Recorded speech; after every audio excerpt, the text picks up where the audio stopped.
Okay, hello and welcome. I am so excited for this conversation. This has been in the works for months. I am sitting down with Toni Jones, this beautiful woman, and I want to introduce her to you guys before we get into this conversation because she is absolutely incredible and I am such a big fan. I'm so honored that she said yes to be here. So, Toni Jones has served as a well-being leader and advocate for women, now as an affirmation musician. She's found creative ways to promote the messages of conscious well-being and mental health. So important. She hopes to inspire women to become more conscious about their well-being in a culture that drowns out women's entrepreneurship and empowerment with workaholism. One way that she creates to promote this message is through music. So on March 19th, 2019, during Women's History Month, she launched Affirmations for the Grown-Ass Woman. Such a good album. And on May 28th, 2020, during Mental Health Awareness Month, she launched her EP, Affirmations and Chill, for everyone's inspiration to be more well during quarantine and during these current complex times in society. Her newly released album, I See Me Mantras, which is my favorite, debuted on World Mental Health Day in 2020. And through her story, she embodies her brand's message to wife your life through well-being. Through her affirmation albums, she's spreading that message throughout the world. And she was recognized by the state of Michigan as a Women's History Month honoree for her affirmation album that she innovated as a wellness tool for women. Toni believes that the new era of women's leadership is evolving, with the core requirement being committed consciously to well-being inside out, starting with the way that you talk to yourself. And Wife Your Life is the affirmation movement that we didn't know we needed. And I absolutely agree. I think you're such an innovator, Toni. Welcome. So happy to have you here. Thank you so much. Yes, thank you so much. Yeah, that was a beautiful bio. And I was on your website actually reading about your story and how you went to school for psychology, didn't you? Yes. So did I. Psych major. Look at us here trying to make a difference in women's lives with our psychology backgrounds. So what gave you the idea to make affirmation music? Well, what led me to affirmation music is a long trail of life experience. But what I will say is that we're working as a life coach for women. One of my biggest pain points was trying to help women. Can you hear me well? Mm-hmm. Yeah. Okay.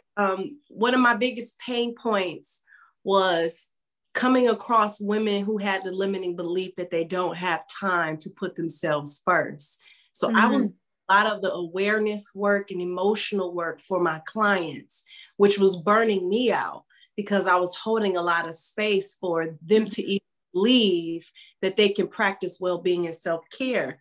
And I launched my business during the boss bish era, where it was all about the bossiest, the winning, getting the bag, getting the money, being the top entrepreneur, becoming a millionaire in 6 months, and so a lot of the well-being language and lingo and buzzwords that are going on right now was not what was happening in the culture of women's empowerment.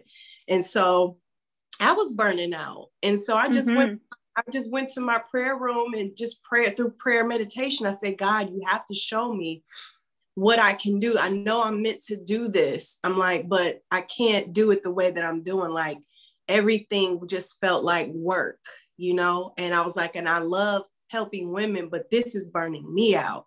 What can I do where I can make money, as I go along living my life, but also help women? And God gave me the idea of affirmation music. And I went down a rabbit hole to Google who was doing this, who is there such thing called affirmation music? And I didn't see it. But the people that I did see that were doing something similar, I was like, but they're not doing it the way that I would want to do it. Let me see what it looks like for me to do it the way that I would want to hear affirmation music. And so I went to California for a month, wrote the album, came back, applied for a loan. and got in the studio, and, you know, the rest is history, you know? And so. It's so good. And it's like, when you first think of the idea of affirmation music, you think of maybe something cheesy. You think of maybe something that would be like this, like meditation music, you know, like sound healing, and like get into the quiet space where you know, repeat your mantras over and over again. And when I heard your music, I was like, I just want to listen to this all day, every day. Like, this fits in with the type of music that I enjoy listening to. And it's really good music. Like, it's legit. Like, other than affirmations, what genre would you say you fall into? Inspiration, I would say mindfulness, maybe new age, maybe. It's very interesting because the sound is in the words kind of infuse all type of different genres of music. Yeah.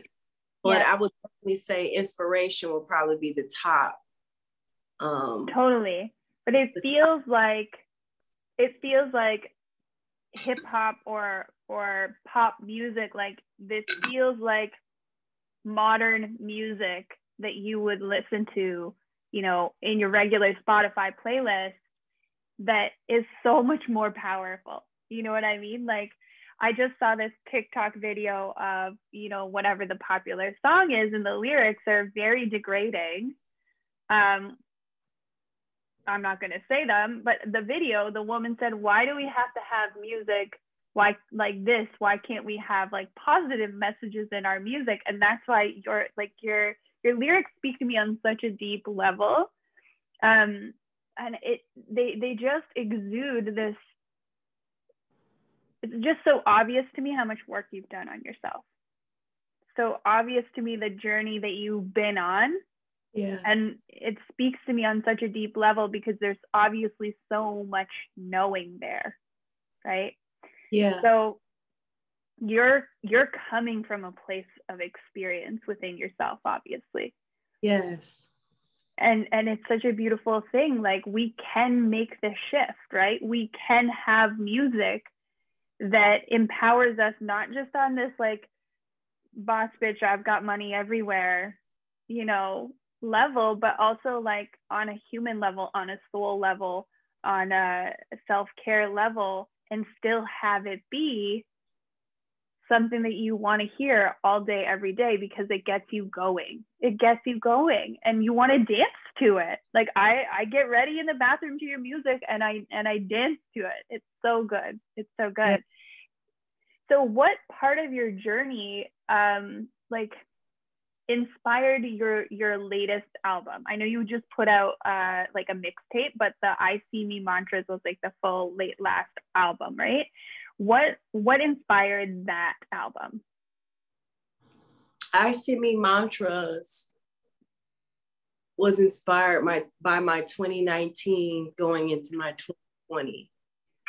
I launched Affirmations for the Grown Ass Woman during Women's History Month of 2019. Literally all hell broke loose on my life. Everything fell apart according to my understanding at that time. Now I look at it like, oh, that was the best gift ever. Everything that happened in 2019 was the best. Thank you, universe. But at the time, it was like my life is falling apart. I don't know who. I'm getting betrayed in ways that were just so blind. My mental health had completely plummeted to where I was entertaining suicidal ideation. I ended up landing in the hospital, and that experience was traumatizing alone. So when 2020 hit, like December 31st, I was like, I'm still alive. I'm still here. So what does it look like for me to be a happy me? And step by step, brushing my teeth became my purpose. Taking a shower became my purpose. Eating a banana became my purpose. Going to Starbucks to read a magazine and take my time. Walking downtown just I just was trying to crawl, to walk, and to live again, because I had lost the will to live. I had lost the appetite. And this wasn't 5 years ago. This wasn't 10 years ago. This was only a couple years ago. And so 2020, I just woke up. I was awakened to everything for the past 7 years. I won't say was a lie, but it was based on a learned version of me. And it was time to let her go. She served her purpose, but now it will now I needed to awaken who I was in my truest divine form. And I had to, with that being said, I had to start to become more aware of where are my darkest needs at? Where are they at? What are the things that I don't want to see? What are the thoughts that because it'll make me aware of what I believe about myself. And so I see mantras came from me going deep to why when life crisis happen, it is catastrophic to me. Why don't I have the coping skills to navigate when I know so much? And so you know so much, because that's I just and so I think a lot of us do. We know so much, but then it doesn't reflect in our life. And so that was catastrophic to me, and it got to a point where I became aware that I didn't know who I was outside of being valuable to others. And my last mixtape, when I got that sacred inquiry of asking if all world problems were solved and there was no economy, no cash, it was just about living, what would I create then? Who would I be? What would my identity be? And so I had to figure out what that was. And ICD mantras, writing that journey out, from currency, I see thoughts, seeing things about the type of friends that I cultivated, the relationships that I cultivated with people that I could not even imagine. I can't imagine having those same energies in my life.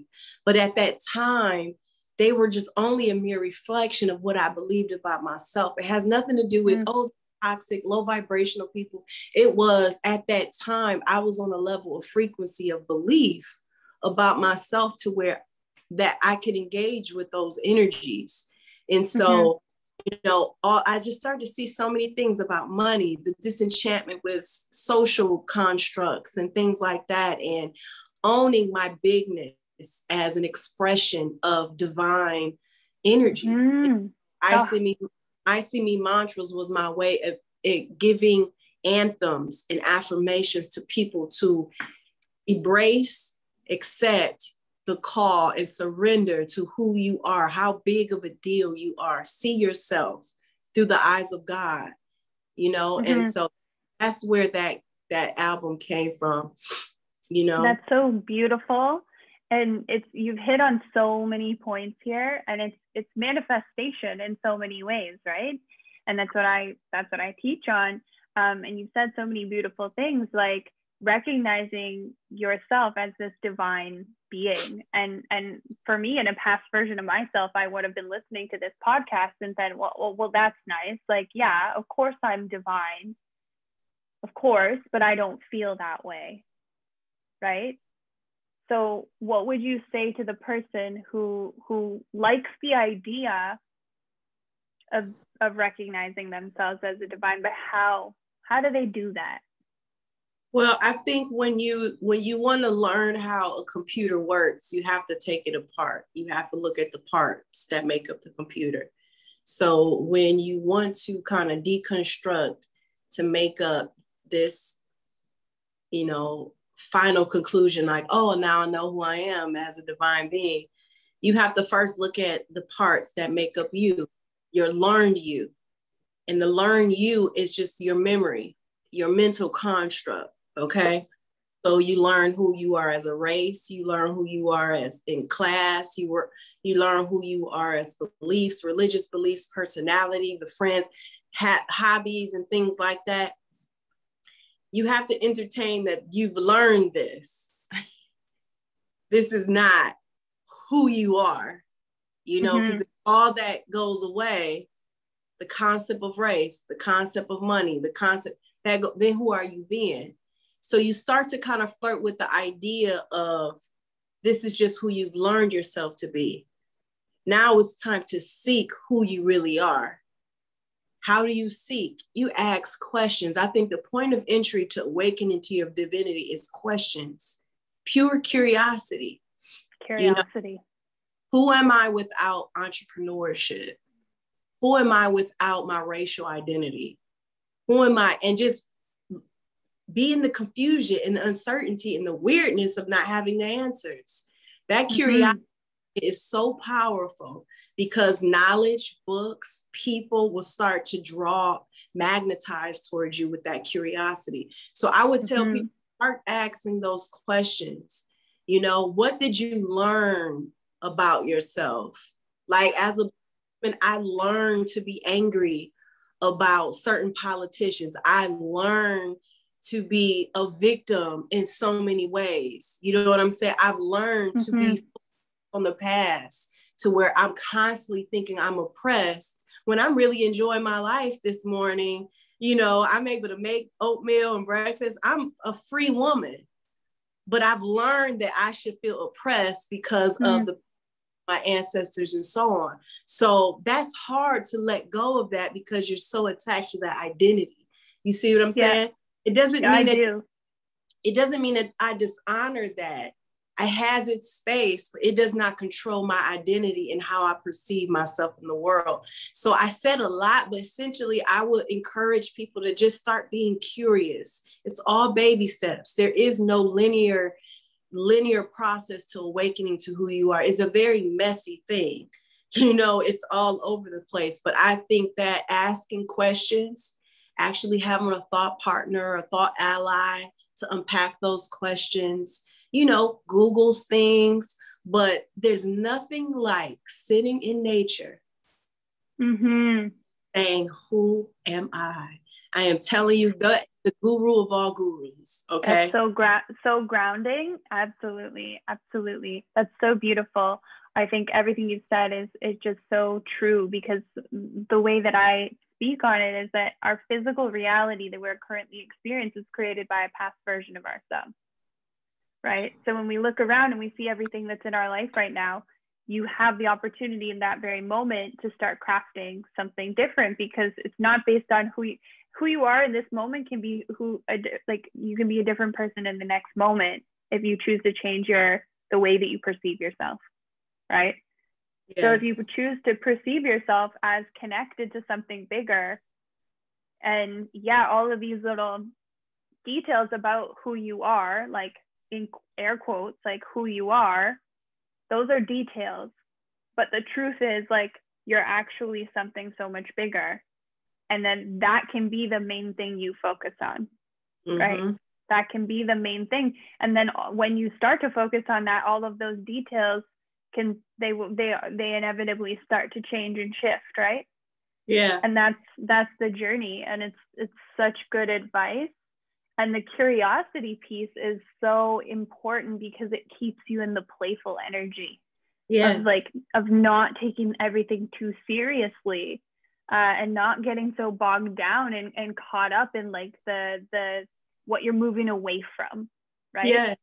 Curiosity shifts you into what you're moving towards. Yes. And that's so powerful. So that's beautiful. I love that advice. And I love the idea of like using your imagination, right? What would I do if? Like, what would I do if I wasn't this?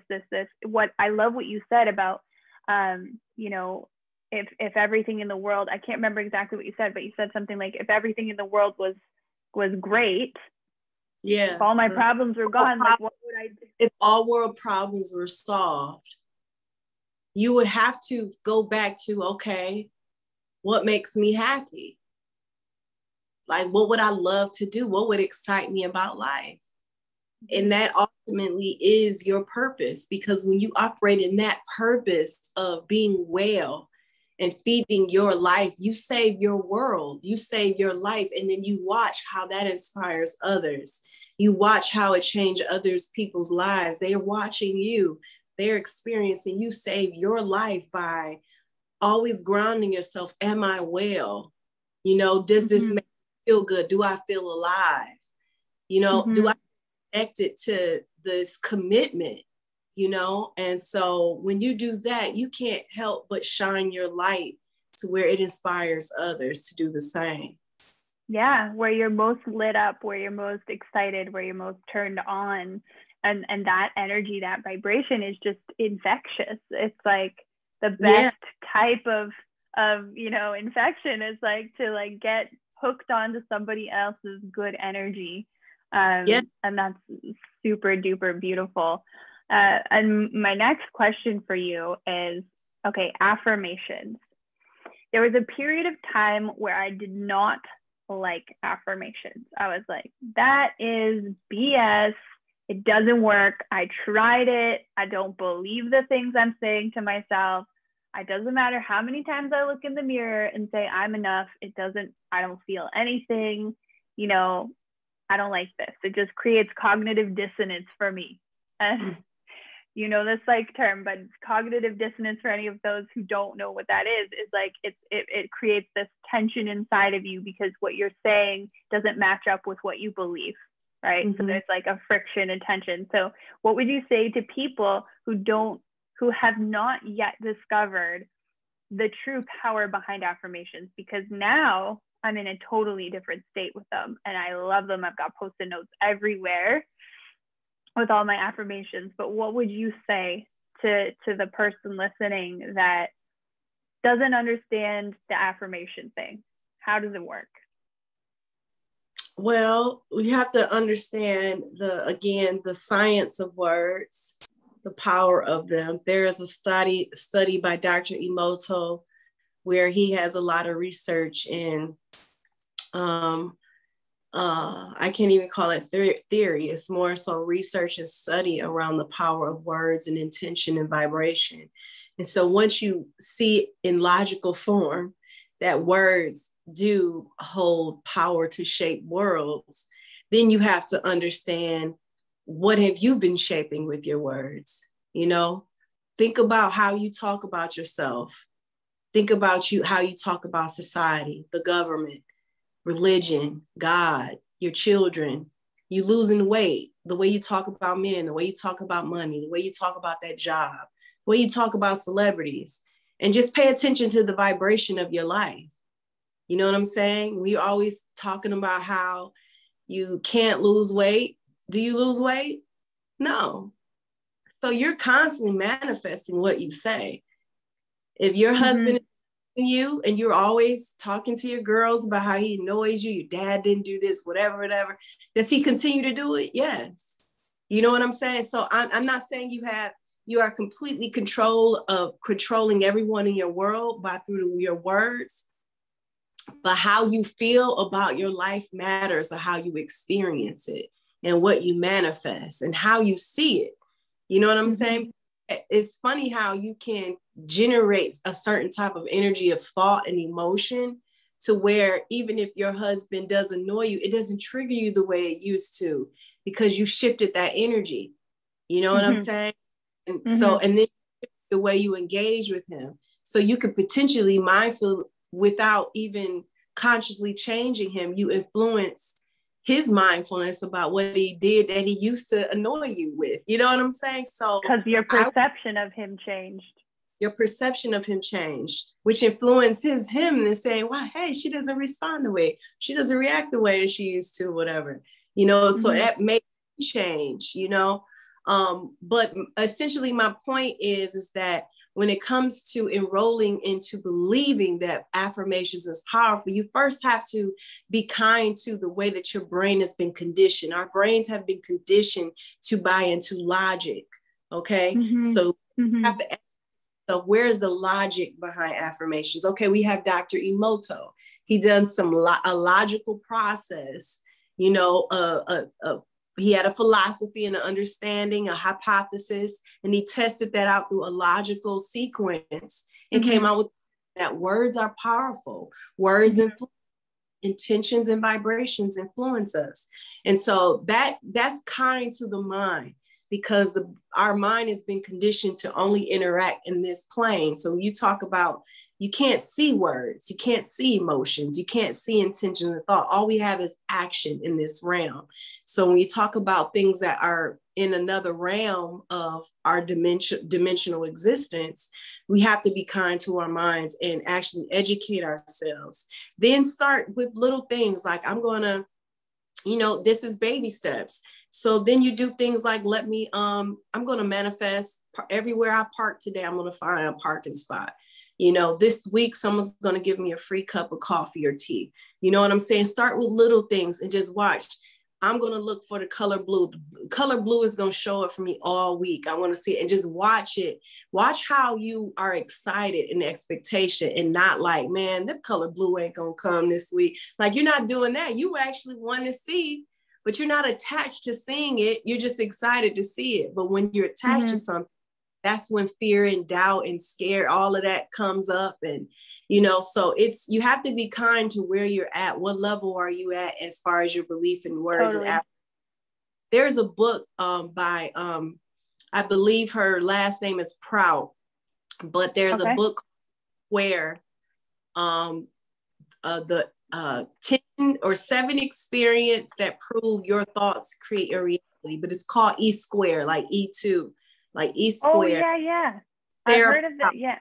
I think the author's name is Sarah Prout. And this is just a way to entry point into, manipulating energy through your words. And these experiments are gentle to the brain that just is not used to operating in faith type activity, Right. It's that compassion, self-compassion, because we don't like to disappoint ourselves. We don't like to be disappointed by the life. So when we practice something, we're just hoping we get our desired outcome. But when you do these experiments, they help you exercise your faith and exercise your trust in energy and the universe and that relationship between you and the divine to co-create and co-collab on manifesting the desires you want. But you have to be kind to yourself, understand you were not taught how to do this. You were not given a toolbox on how to operate your divinity and your technology and power and being a human being. You're learning. So you can't just be like, oh, I watched The Secret, or I watched, some episodes on Oprah or on TV, or I listened to this and then do it. And then it's like, dang, it didn't happen. No, you got to be kind to yourself. Take baby steps. Right. Like you wouldn't yell at a baby for learning how to walk, right? Yeah, absolutely. You got to be kind. Self-compassion is one of my biggest things that I like to teach people, because it's so important. Because when we're not compassionate to ourselves, when we get into self-judgment like that, we're moving into a state of lack and scarcity, right? Yeah. A judgment state it's not a state of abundance at all. So the kindness, the compassion moves you back into that state, which is super powerful. So I want to come back to this one more time and say, like, for the woman who's looking in the mirror right now and trying to say, I am enough, I am love, I am whole, I am love, I'm enough, but she's not believing what she's saying, what would you say to that woman? She wants to believe it.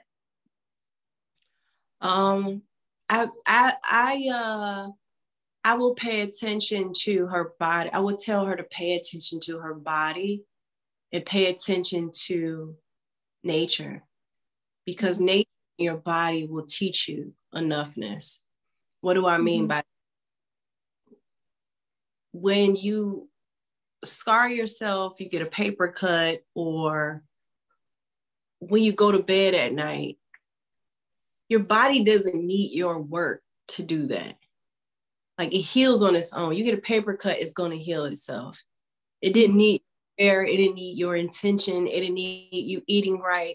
It didn't need you exercising every day. It didn't need you journaling every day. You're enough as is for your body to do what it does. When you go to bed at night, you don't have to go through this whole system of how to support your heart to continue to beating. You don't have to do a whole bunch of breathing exercises for your lungs to keep going, even though you're asleep. Mm-hmm. Your body says you're enough, rest. We're going to keep breathing for you. The lungs are going to keep doing what your heart is going to. It doesn't need your effort and intention and attention to do that. The trees are going to still do what it does. It can snow outside. It can thunder. It can rain. It can snow, shine, whatever. Nature is going to be what it is, no matter what. In Michigan, the seasons change all the time. Mm-hmm. No matter how freezing cold it gets, when spring hits, stuff is going to bloom. You see what I'm saying? So nature in our body, what's natural tells us that life is going to change. Things are going to happen, but your being is enough. Your worthiness to live is enough. You are going to be supported by a divine source that doesn't require your how-tos, your practices, your application. One of the biggest things that I've learned this year is that I will never try to do something ever again. I will never try to make something happen. No. I will do my part and trust that everything that's supposed to be will be. And the only reason why I'm doing my part is because it feels good and I like it, not because something happened. Yeah, you're not forcing it. You're not forcing it. So when it comes to enrolling yourself into your own worthiness, look at how your body is supporting you and telling you that you're worthy. That when you go to sleep, your heart is going to be working for you. Your lungs are going to be working. Your body is going to be working for it. It's teaching you that you are worthy as is. You don't have to work hard for it to do that. You can partner with your body, give yourself nutrients. But I know people who are alive and well, walking this earth, and they eat terrible.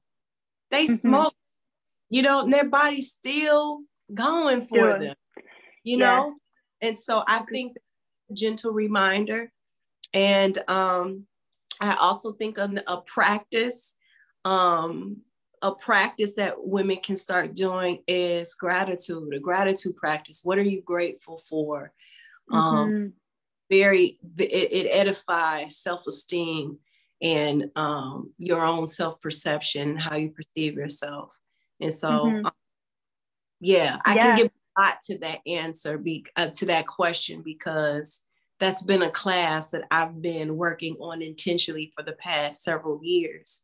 And so it's a lot of ways I could answer this, but I would say a gratitude practice and awareness of practice of where are you seeing evidence that you're already worthy in, Yeah, and a worthiness not based on external things, right? It's like a worthiness of what's already inside of you.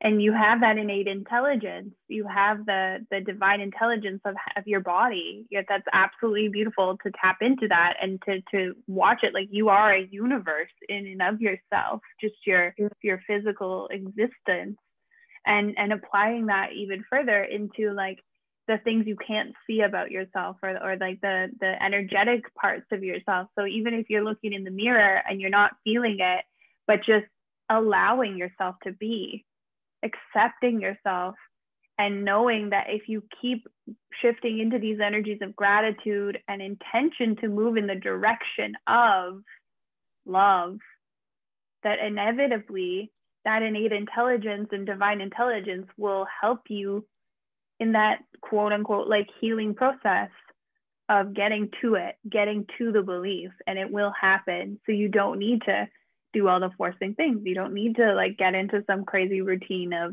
I have to do X, Y, Z in order to love myself. It's like, okay, let's just take a breath and like be here and accept and allow and recognize what already is. That's super duper powerful. Absolutely. I completely agree. I love that. I love that so much. So on your album, I See Me Mantras, you have the song Being Real is the New Fake. Okay. This is the first song that caught my attention of yours. And it had a profound impact on me, actually, because it really had me start asking myself these questions of like, what is my social media presence for? What am I sharing? What is the purpose of the share? You know, what am I trying to do here? So for those of us who are in this realm, and like, I think all of us have quite a relationship with social media at this point, where we're like, should we be more visible? Should we be, you know, less visible? Like, what should we do here? And this song is really, well, I mean, I don't want to, you know, assume what you wrote it about necessarily, but what I took away from it is like, social media can be such a reflection, such an opportunity for getting to know ourselves better, even, right? So when you wrote this song, being real is the new fake, I would love to hear what you meant by that, and what other people can take away from their own relationship with social media. Well, what the brainchild behind being real is a new fake is when I realized I myself was oversharing. And when I realized I was oversharing, why I was oversharing, I was like, ooh, wow, I don't want that to be me. But I had to look at it, and pretty much I was oversharing because I didn't really have intimacy in my life. I didn't really have intimate community. I didn't really have intimate space. I had space, but not people who were skilled at holding space for such depth, you know?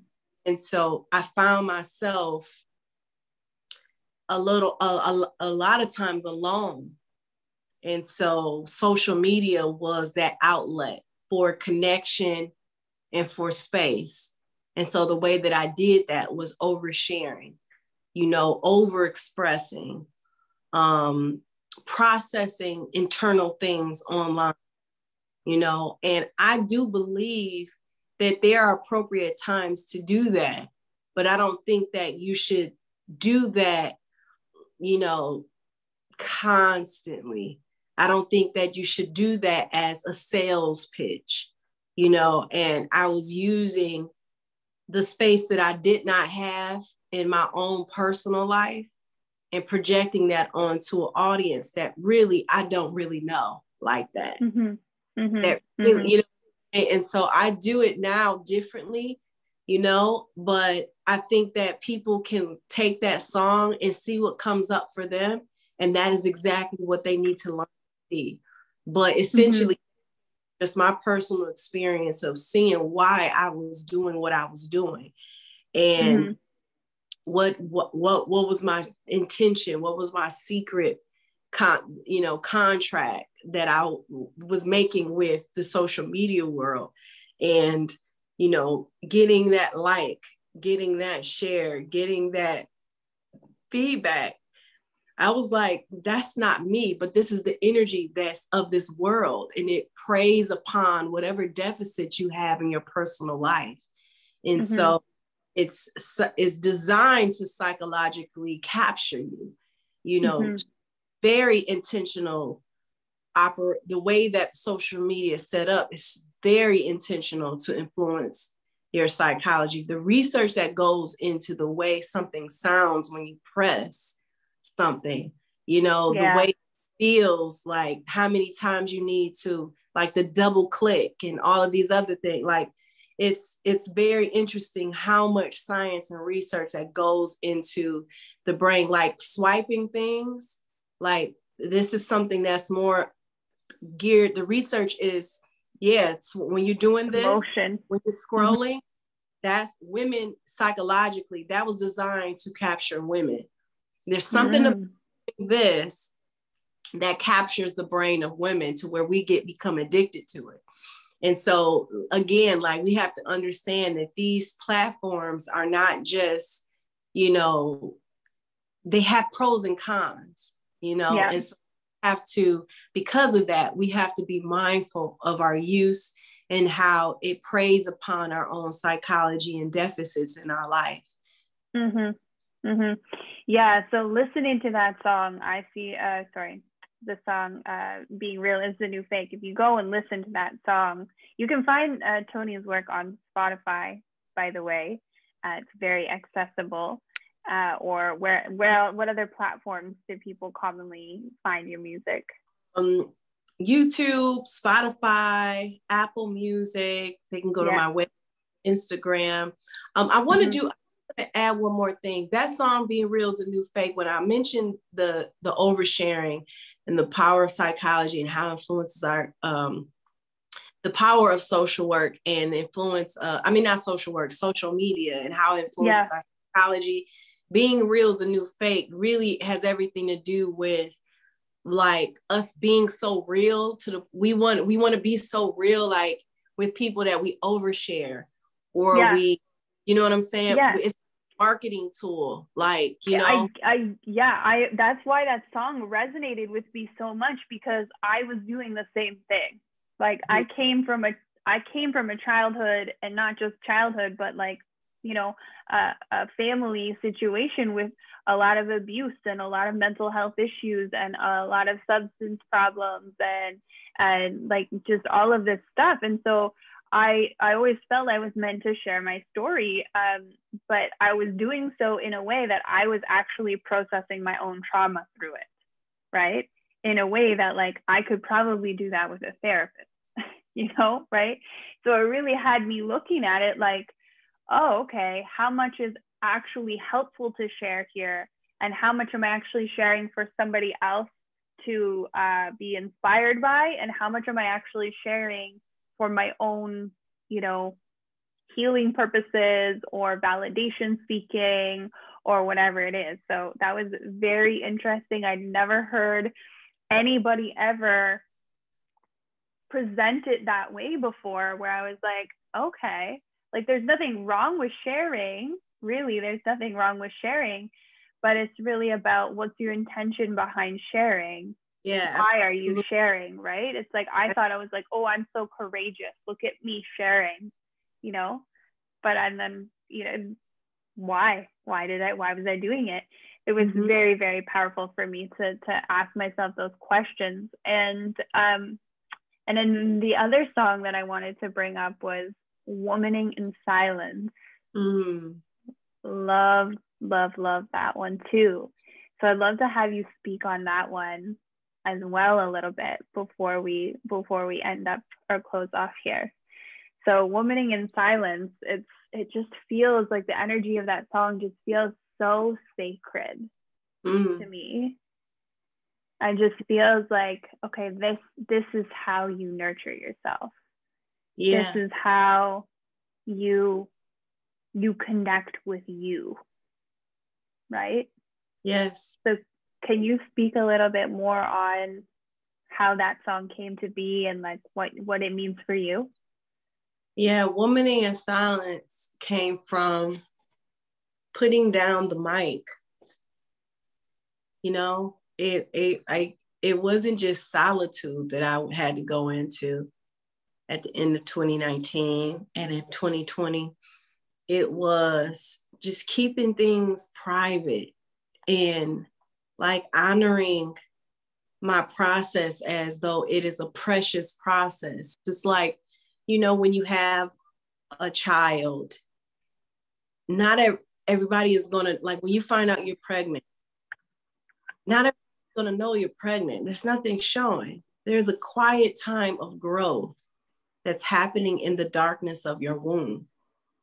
You have to be mindful of how you're taking care of yourself, the products you use, what you eat, the nutrition. You have to keep up with your doctor's appointments. There's certain things you can't do as much when you're growing something that's such a fragile process, you know? And so no one sees that you're pregnant, but you know you're pregnant. Close loved ones know you're pregnant. And so you have to be mindful with that growth. And so, you know, Womaning Silence is like that. For a figure of speech, it's like you're taking this woman, this vision that you have of yourself, and you're in a space of like if I don't embrace this darkness with some sensitivity and gentleness, I can explode. I can self-destruct because this darkness seems so big and I want to avoid and resist it so bad.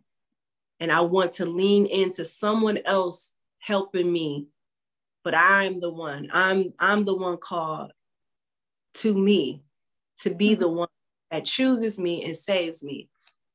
And so it took me taking the mic, putting the mic down on social media, putting the mic down with trying to get a man to understand me and to help me and support me, putting the mic down with a lot of the friends that I consider friends at the time. I just silenced all the noise.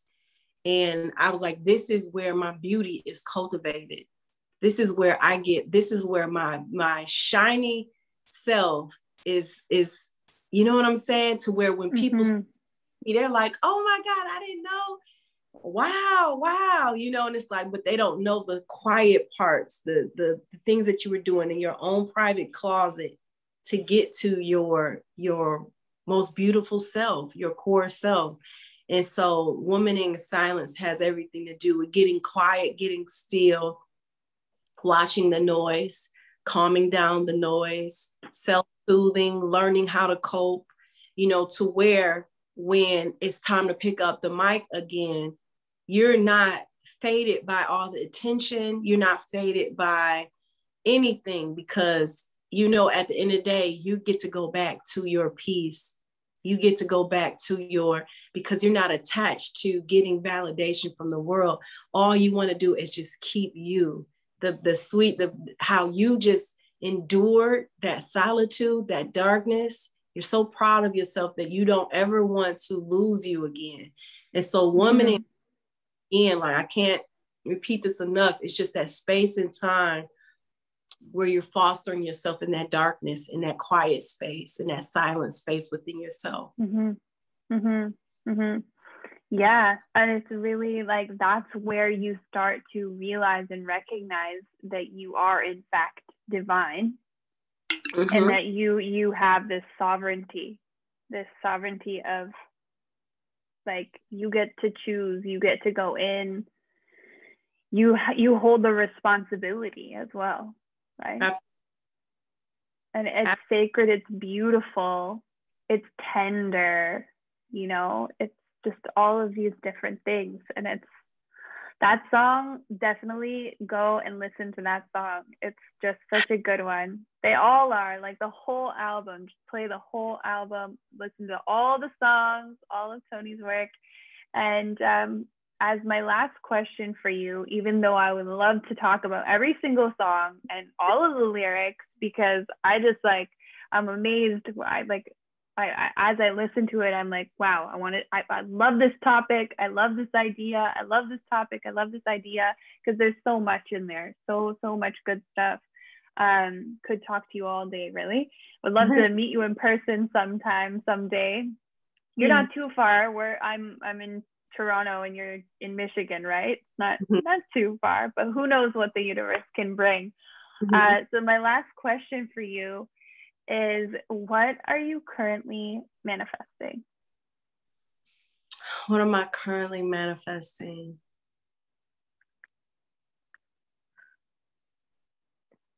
Oh man, what I need to pick. I'm currently manifesting a balance me.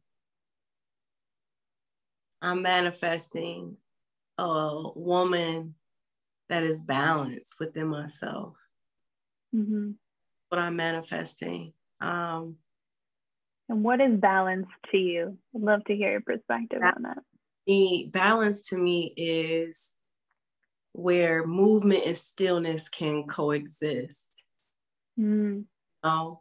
Where there's movement going on in my life, I'm being proactive about my life, but I'm also present enough to just live and be, So that's what I'm manifesting. And the way that looks like in realistic terms is being able to have space for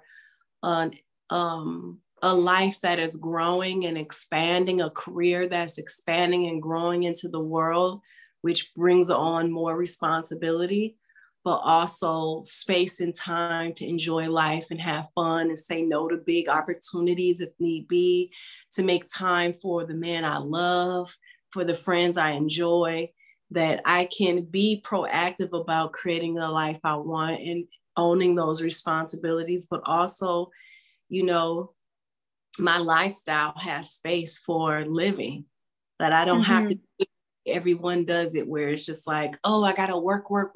And then I have this vacation or time for family. No, I want balance to where movement and presence can coexist, you know?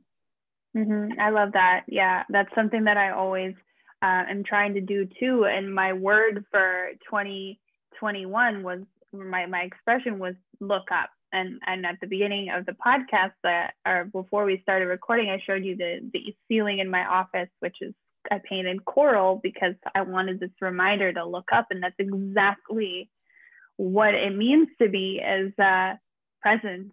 It's like this image of the story that I heard was like, there's two types of women that host a dinner party.